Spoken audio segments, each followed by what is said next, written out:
Welcome to Southeastern 16, presented by FanDuel. I'm your host, Chris Lee, joined by Chase Robinson and Jay Greeson as we preview Arkansas's road trip to Ole Miss.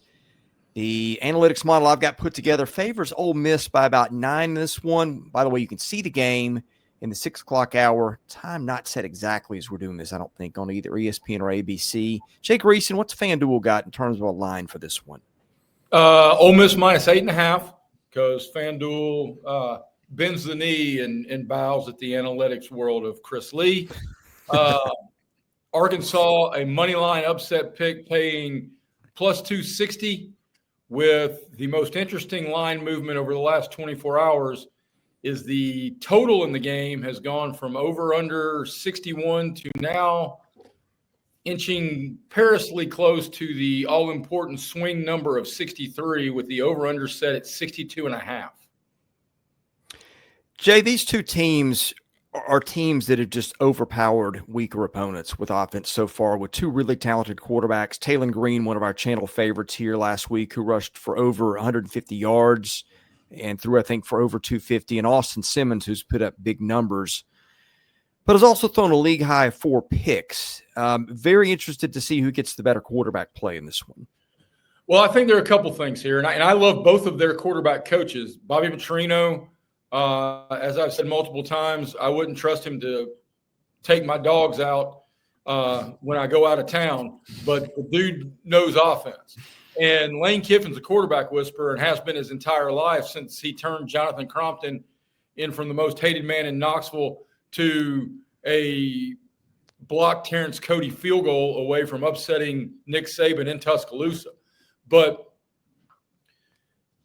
two things jump out at me. Both these guys have interception problems. Don't know if they're colorblind. Don't know if they just don't know which laundry is which. You mentioned Simmons has 4. Taylen Green has 2. And it's not like they're playing the 2016 New England Patriots. I mean, they're putting the ball in harm's way. The thing that jumps off the screen to me so far, though, is Austin Simmons is completing 60% of his throws. Taylen Green is completing better than 71% of his throws. And I think that is the experience factor of being now 14, 15 games in Petrino's system, where Austin Simmons is now 3 games in as QB1 in Lane Kiffin's system. Chase, what do you see in terms of the offensive weapons that both these quarterbacks have? Because I think, both teams, I'm not going to say rebuild heavily in the portal, although that may be the appropriate way to put it. But Arkansas, the playmakers were probably less defined maybe coming out of this one than at Ole Miss, where you got Kewan Lacy, the Missouri transfer who leads the SEC in rushing yards with 246 and in touchdowns with 4. You got Harrison Wallace III, who's the SEC's leader with 247 receiving yards coming out of Penn State. Again, both these teams have put up big-time numbers, but some of Ole Miss's guys have really popped. And even in a struggle-type game last week against Kentucky, I think Ole Miss was still around 450 of total offense against what's a pretty respectable Kentucky defense. Yeah, and you mentioned some of those guys that have really shown out so far for Ole Miss, and you've got to be impressed with the talent that Lane Kiffin has brought in once again and has cultivated there in Oxford. And they're, you mentioned Lacy's got 246 yards, 4 touchdowns on the season. Harrison Wallace with a touchdown. Ole Miss so far has 635 yards of in the air, 515 on the ground. So they're getting it done both ways. And then you look at Arkansas and Mike Washington, 195 yards on the season. Taylen Green is the second leading rusher on Arkansas's team with 192 yards. And then you've got quite a long list of receivers who've gotten catches this year, but Omega Blake being the most. He has 12 catches for 185 yards and 2 touchdowns. C.J. Brown with 85 yards and a couple of touchdowns. The run game is definitely the strong suit for the Arkansas Razorbacks, and I think we'll see a lot of that, or at least I think they'll try to go that direction again this week against Ole Miss. To that point, Chris, I really think Chase touched on it, and I know you're big on the Omega kid because your first given name is Omega Chase Robinson, correct? Yes. That's your Christian name. Yeah. Ole Miss has got star power with dudes atop the SEC charts. The diversity of options in front of Bobby Petrino stands out to me. When you've got 3 dudes with 16 or more carries through the first 2 weeks, and collectively they're averaging more than 8.5 yards a carry, it tells me that you're comfortable, at least with the overmatched lows, of really balancing the workload, which makes you harder to defend. Yeah, defense is where I want to go next, by the way. I mean, who do we trust here more in this one? I think Ole Miss has given up, let's see, 4.3 yards a play to Georgia State, 5.1 to Kentucky. And then Arkansas, I think Arkansas's defense actually has been pretty good so far, although Alabama, A&M, Arkansas State, again, not sure what you make of that, but 4.3 yards a play and 3.7. Both these teams were rebuilding up front. Quincy Rhodes has had a nice year for Arkansas so far, and Ole Miss with Suntarine, Perkins, and TJ Dottery, 2 really good linebackers. I feel like Ole Miss has got the talent edge on defense here just in terms of established star power. I know in the trenches was kind of a concern for Arkansas coming into the year, although, again, I think the play has been fine based on who it's faced. But what do we think of the defenses in this one, Chase? Well, I mean, if you go back to last year, Ole Miss, such a good defense, and that's kind of the thing I'm looking for right now out of Ole Miss is that defense up to caliber like it was a season ago.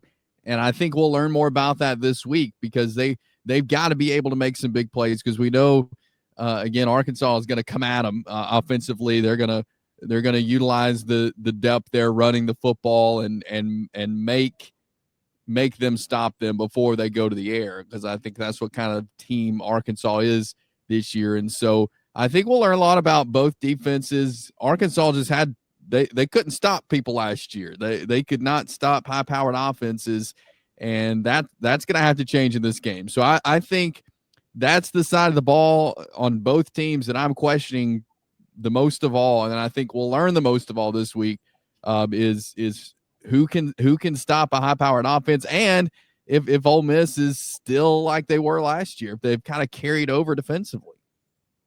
Well, to that end, this, whether it's talent or schematic, Ole Miss is strikingly different defensively. They're averaging 2 sacks a game against overmatched foes, and they've forced exactly 1 turnover through 8 quarters. And if you juxtapose that to what that defense did last year that led the nation in sacks and among the leaders, or among, I think they finished second in sacks and among the leaders in tackles for loss, Xavier Harris is going to be a future NFL dude at D tackle. He leads the team in sacks and interceptions, mind you, at D tackle. So, but this is just, I mean, it's a work in progress defensively. So, look, I don't know how this number's north of a touchdown, even though it's in Ole Miss, because this is going to look like me playing my son in EA College Sports on the PlayStation 5. Whoever has the ball last at 62-58 is going to win this puppy. Jay, I got a stat for you that jumps off the page. This is sack-adjusted rush yards. In other words, true rushing plays. Ole Miss allowed 5.7 to Georgia State and 5.6 to Kentucky. Arkansas has run for, 7.3 and 10.9. A lot of that's Taylen Green, I know, but I mean that's a little concerning, I think, if you're Ole Miss.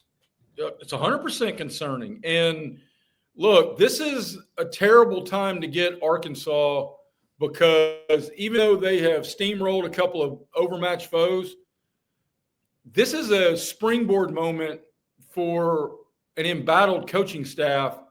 You don't think, I mean, think of the trickeration that's going to be trotted out here between Petrino and Kiffin.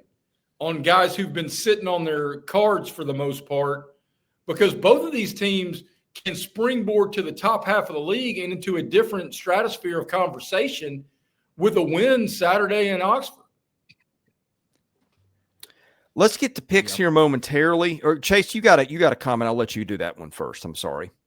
No, I was just going to agree with everything Jay said. Like this is a big matchup. You wouldn't see this as being that, but I really do think this is big for both teams. And yeah, I think these offenses have a chance to show out. All right, let's get into picks. Our channel also brought to you by GameTime. SIDEKICKS.com, officially licensed stainless steel drinkware, all SEC schools, over 350 other universities, everything from stainless steel sippy cups, tumblers, 40-ounce bottles, and shaker cups. SE16 gets you a 20% discount on your entire order. ROKFORM.com makes the world's strongest magnetic phone case, extreme protection, super strong magnets, RockLock secure mounting. September is the busiest month of the year with the new iPhone release. SEC25 promo code gets you 25% off your entire order. Also, HOVI Dry Goods, your new favorite hat. Look no further than HOVI hats for high-quality headwear with a great fit and unique designs. The bad beat team of the week last week was Ole Miss for Kentucky covering with that late field goal. So, for that reason, promo code REBS, R-E-B-S, will get you a discount on your order at HOVI Dry Goods. All right, picks, guys. Man, Ole Miss is at home. When it's close or a team is favored, I pretty much always go with the home team. I'm going to switch it up a little bit. I think the run numbers concern me a little bit for Ole Miss, what we've seen. And I think Austin Simmons, I think he's going to be a great player. He's going to have to settle down and quit throwing picks. I trust Taylen Green more in this spot. Lane Kiffin's been known to gag up a game like this. I didn't know I was going to do this till I started the preview. I've talked myself into it. Give me Arkansas with the road upset. Chase? I thought about that. I thought about that too. I think Ole Miss had their game where they struggle against Kentucky. I think Ole Miss, that kind of the closest with Kentucky kind of rejuvenated Ole Miss. I think they get a big win over Arkansas. I'm leaning towards, I'm going to take Ole Miss to win. I'm going to bet Arkansas plus the 8.5, and I'm going to bet Arkansas over its team total of 26.5, because I see both of these teams playing in the 30s, and whoever makes a critical stop or whoever has the ball last, I don't begrudge you, Chris, and I like your upset pick. And if you're curious, you can get plus 260 money at FanDuel if you agree with Chris that Arkansas is going to win the game outright. I just think it's too many points, but I think Ole Miss finds a way to win down the stretch, because I don't know the experience factor. It helps Taylen Green in Arkansas at quarterback, but so many of these Ole Miss kids have been in big moments compared to what Arkansas has been over the last year plus. I think that helps them find a way to win a one-score game. Yeah, by the way, degree of confidence on that upset pick near zero. And that's kind of the way I feel about a lot of these games. The league this year is just so competitive. That's when it puts steely resolve into your pick right That's there. right. Pick it like you mean it. Just jump out there, give the upset, and then say, I've got no confidence whatsoever in what I've just done here. But hey, all kidding aside, I just think that's college football now. Whoever shows up as the more motivated and disciplined team has been winning some of these games, even unexpectedly. And speaking of discipline, I know penalties have been a little bit of an issue for Ole Miss at times. I don't know. You call your shot every now and then. I've been way too predictable on these, so I'm going to go out on a limb. I'll call my shot. We'll see how it goes. And you know what, Ole Miss fans, when you win the game, come into the post-game reaction and just give me grief, because I'll have earned it. Subscribe to the channel to do that. Enable your notifications so you get that. For Jay Greeson and Chase Robinson, I'm Chris Lee. You've been watching Southeastern 16, presented by FanDuel.